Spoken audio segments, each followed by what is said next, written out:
Hey Psych2Goers, welcome back to our channel. Thank you all so very much for all of your support. Now, let's continue. When you think of the people you love, who comes to mind first? Is it your family members, your best friend, or a significant other? What about you? Self-love is important. It's important for leading a happy, healthy life. Unfortunately, the concept of self-love is often overlooked and misunderstood. In a world that grows more demanding, stressful, and complex day by day, self-love might be something you're struggling with. So let's talk about 8 things you need to know about self-love. Number 1, self-love is not a linear process. The process of loving yourself will have ups and downs. On this journey, you will probably have days where you feel great, energized, and positive, but also know that there will be days where you don't. And that's more than okay. Even when you consciously practice self-love, you may sometimes feel grumpy, tired, anxious, sad, lonely, or defeated. On those days, remember that you're human in the process of growing and allowed to feel the full range of emotions on any given day. Life is hard, and there is absolutely nothing wrong with taking the bad with the good. Part of loving yourself is feeling and expressing these emotions without criticizing yourself. Self-love is a complex process, full of leaps forward and steps back. Each day that you choose to keep going and choose to love yourself, you're making amazing progress, even if you don't feel like it. Number 2, we are conditioned by society to believe that self-love is selfish. How many times have you stepped back from a commitment and instantly felt guilty? How often do you say no to someone and feel self-absorbed? Feeling this way is normal and totally understandable because society has led us to believe that prioritizing our own needs is selfish. But this is not true. Despite everything that society has told you, taking care of your own needs is one of the most important things you can do. Your health and happiness are yours to protect and maintain. Taking the steps to do so is never selfish. Number 3, self-love is not a rapid process. Think of the people you love most. Did it take some time to love them firmly and completely? When you begin to learn how to love yourself, it may take some time for you to feel it. Understand though that similar to loving other people, loving yourself is a process and a journey. It may not and probably won't happen overnight, and that's okay. Do you tend to dwell on your flaws? We wanna remind you that your flaws are what make you unique. They're part of what makes you the wonderful human that you are. Number 4, self-love is important because it opens even more doors for you to give and receive love. Have you ever heard the phrase or versions of it where they say, love yourself first? It's true.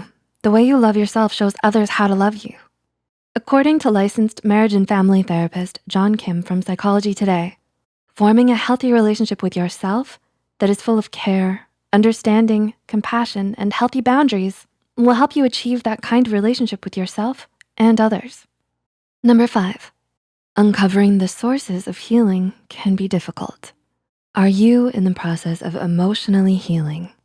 If so, you should be proud that you're taking the steps to heal, for it isn't easy.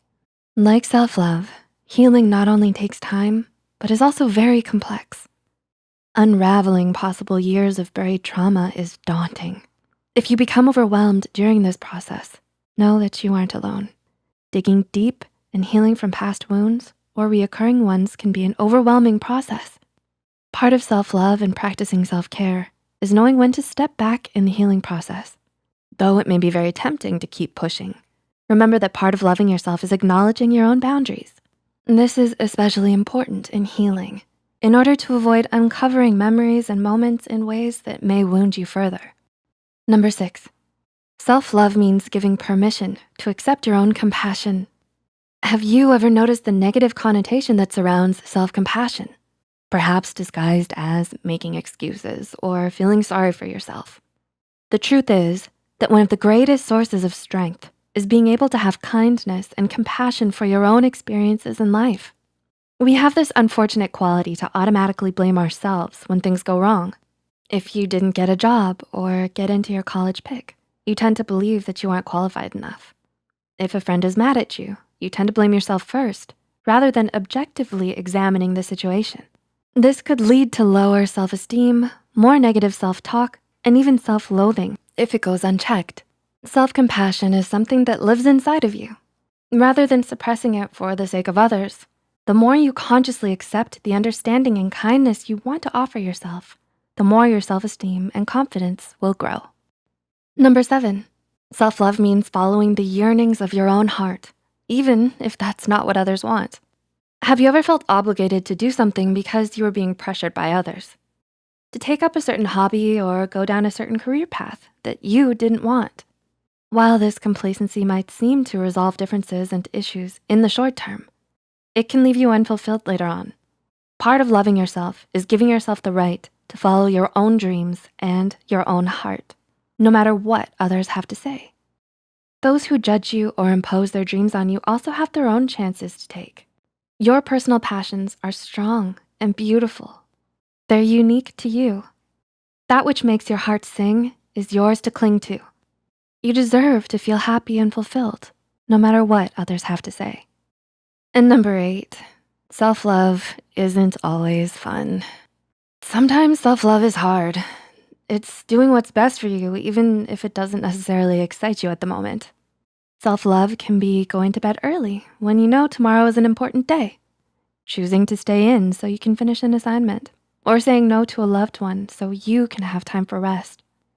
You have sat down and are respecting your own boundaries, and that is a great thing. Sometimes, in order to love yourself, you have to prioritize what is best for you and make sacrifices. The sheer ability to do this confirms just how much you have your best interest at heart. What are your thoughts on self-love, and how do you practice it? Let us know in the comments below. Please like and share this video if it helped you and you think it could help someone else too. The studies and references used are listed in the description below. Don't forget to hit the subscribe button and notification bell icon for more Psych2Go videos. Thank you for watching, and we'll see you soon.